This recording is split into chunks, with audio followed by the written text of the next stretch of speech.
welcome back to Plexxie Talks, where we share with you all about the ins and outs of marketing and all things creative. Today I have with me Calista from our performance team to bring us through the topics of how to market to Gen Z.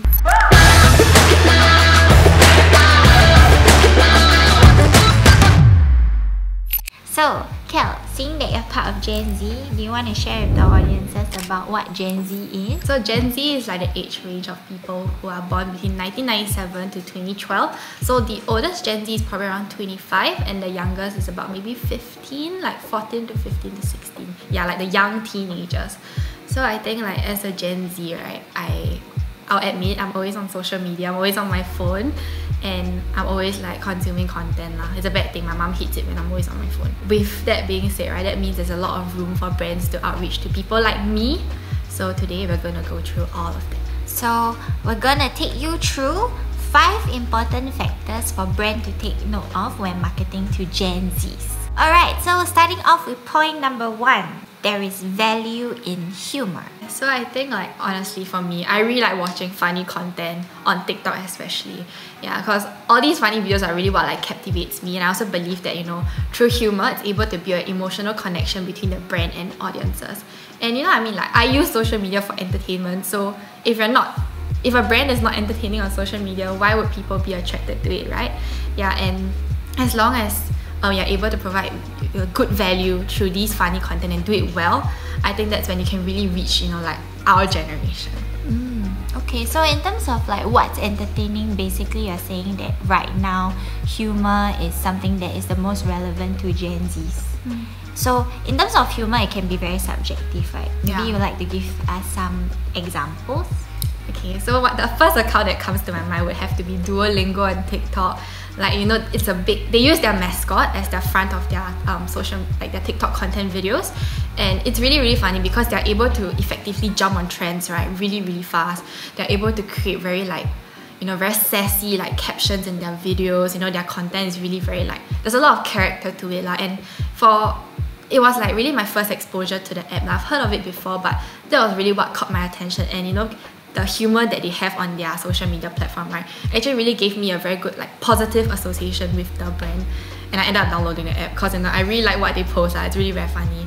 And I think the second example was the most recent Rare Beauty campaign during April Fool's, where they created a jumbo-sized version of their best-selling product. Yeah, and you know, it's a product that many consumers like, and Gen Zs appreciate that kind of humor, that kind of like sarcasm, that kind of sassiness, you know. So when they created like a jumbo-sized product to like sell it, people actually like fell for it lah, because they thought like, oh my gosh, it's the thing that I like the most, and then they believed that it was real. So when it was revealed that it was a joke, everyone actually found that to be a really, really good like way, you know, of reaching their target consumers lah, because they know what the consumers want.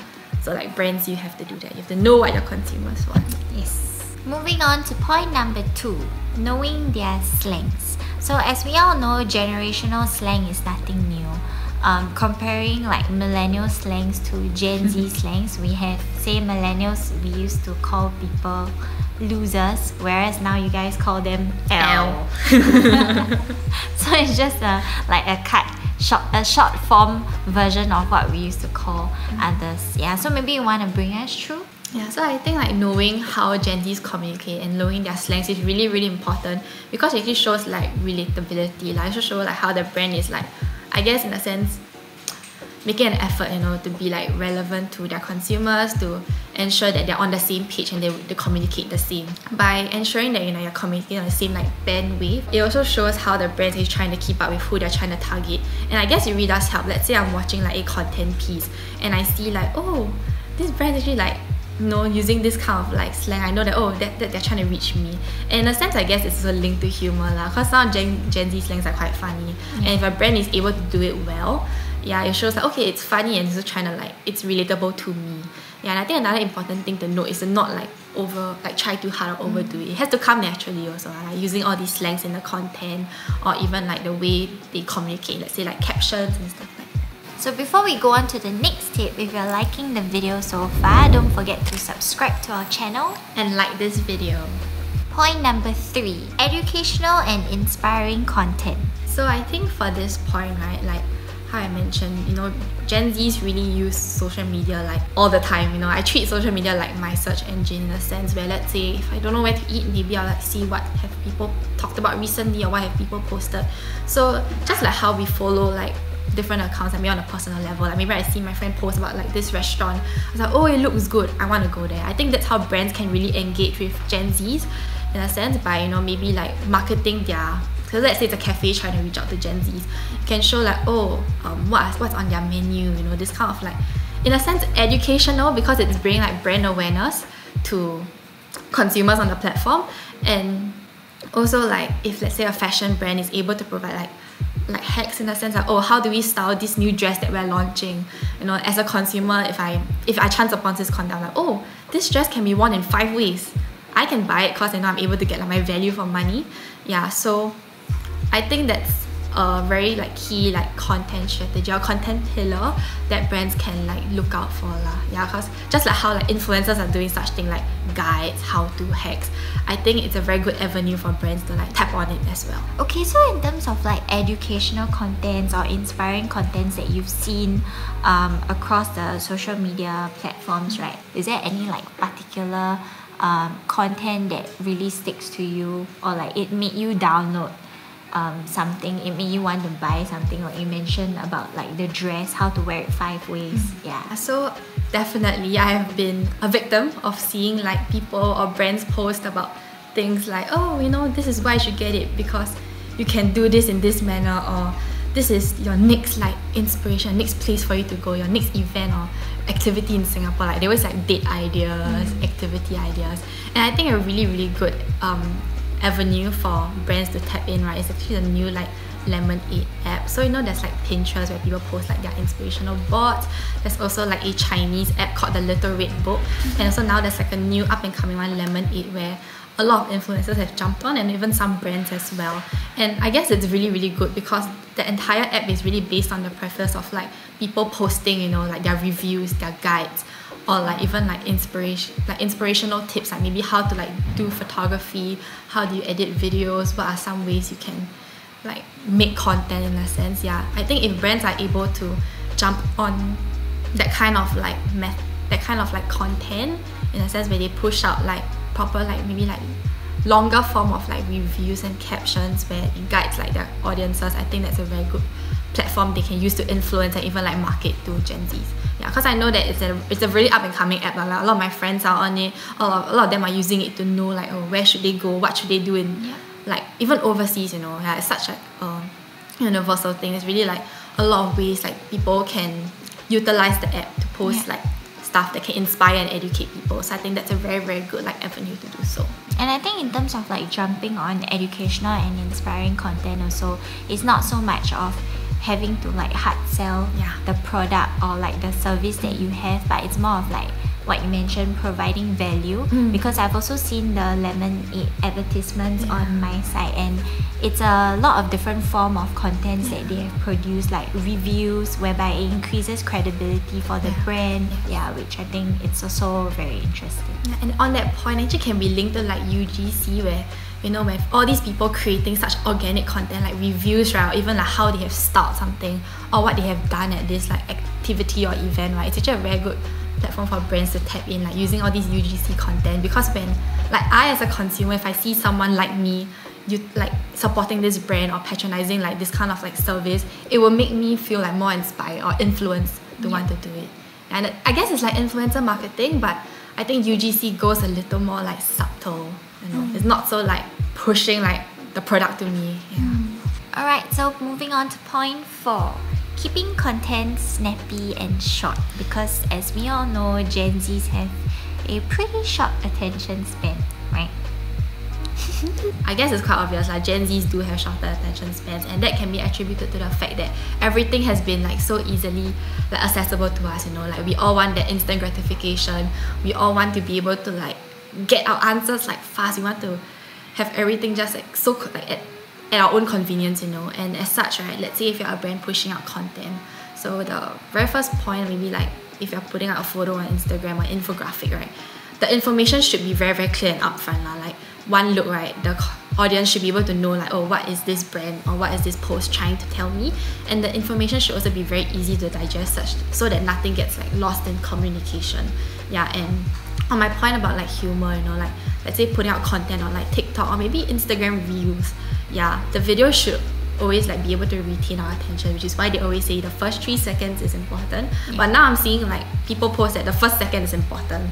Yeah, so the timing is really getting shorter, and you know, by having all like the videos like very snappy, like I know the current like editing trend is for everything to be very choppy. Yeah, like the video flashes really fast so that, you know, we're like, oh, what's happening, let me like rewatch it. Yeah, so that can help like keep our attention. And I guess also now like some people are saying that it helps with like the algorithm of the app, you know, when people keep rewatching, there's a higher engagement. Yeah, so all these things, I guess it really comes into play. You know, it's very important to retain the attention of your audiences, especially if you're communicating like something of value to them. Yeah.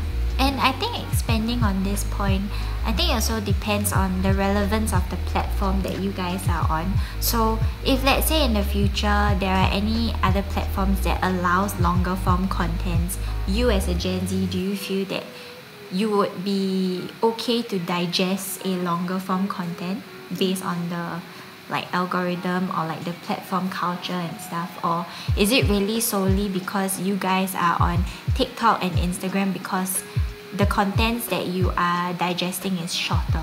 I guess it really, like what you mentioned, like platform is truly really important. On TikTok, I would prefer to watch shorter content, but let's say maybe I want like travel inspiration, like where to go in Japan, where to go in Korea, I would like turn to like YouTube, you know, or maybe like again like the app we mentioned, like Lemonade, where people actually will post like informative guide. Like let's say for YouTube, my videos are actually like longer there lah. So again, you have to like captivate our attention. So maybe like post like vlogs with like nice edits, or maybe like provide information, have it like ensure that it's entertaining, you know what I mean, so that we'll still like keep watching. It's all about retaining the attention. Right. Okay, moving on to our last point, brand transparency. So for Gen Zs, right, like honestly, if you do like quick search on what Gen Zs value the most, right, they value authenticity and transparency. And with that being said, it's actually really, really important, because if a brand is transparent, it builds trust, you know, between the brand itself and audiences. So according to a 2018 McKinsey study of Gen Z habits, it has been found that, you know, Gen Zs, they are searching for the truth always. Yeah, in both like a personal and also like a communal form. So even between like in relationships, people want the truth, right? So why wouldn't you want the truth from a brand? They prefer to buy products and support brands that align more with their values, and they would not hesitate to boycott companies that, you know, are in the wrong or do not align with their value. It's important to be genuine and transparent with your audiences. Yeah. And also to know really what is like, what do people look out for. And currently it's sustainability. So if it's something that, you know, you can like talk about, if it's something that it's aligned with your company as well, definitely like put forth the information that, oh, these are your sustainable efforts, because that is definitely what people will like look out for. So actually, before we go, we have one more bonus tip for you, and it is to focus on omni-channel marketing. So everything we've spoken about so far falls quite heavily on like the digital aspects of marketing, like pushing out social media content, doing things like online. But Gen Zs, you know, we love real experiences, which is why like events do so well, fun activities, new activities do really, really well. So according to a report by Pitney Bowes and the CMO Council, 88% of Gen Zs actually prefer a blend of digital and physical marketing. So it's important, you know, to not just neglect like maybe out-of-home advertising, you know, physical like pop-ups, you know, like road shows. Yeah, because all these are a very good avenue, you know, let's say if you can market it as an event, you know, Gen Zs would want to go. They can even make content for you. So again, that's where like UGC comes in. Yeah, so don't just put all your efforts on like social media. Yeah, do have like physical events, real experiences where Gen Zs can like attend or like go to. Yeah, it gives a very positive association between the brand and the audience. Like, oh, if this brand comes up with this like fun event to promote this product, and I get to go to the thing and try out the product, now I remember like, oh, actually no, I had so much fun at this place. Yeah. Or like, let's say if there's like a new exhibition in a museum and like it's promoting something, I'm able to go down like, oh, I actually really like the whole flow of the event. I like all the things that I got to experience. And then in my mind, it'd be like a positive memory. So before we head off, let's regroup on the 5 points plus bonus tip we have gone through once again. So the very first point, humor. There is value in humor when you're marketing to Gen Zs. The second one, to know their slangs so they can communicate with them well. The third point, to push out educational and inspiring content. And the fourth point, in line with those content, you have to ensure that they are kept snappy and short. The fifth point is important to have brand transparency and authenticity. And the bonus point, to not neglect other channels of marketing. Right, so if you like this video, don't forget to subscribe to our channel, give this video a thumbs up, and let us know in the comments below if you'd like to hear more from Callista on Gen Z marketing. And since you're drilling down on the marketing for Gen Zs, if you're looking to create an overall 2023 strategy, we do have a video on that for you right here on the screen. So do click it. Click it now.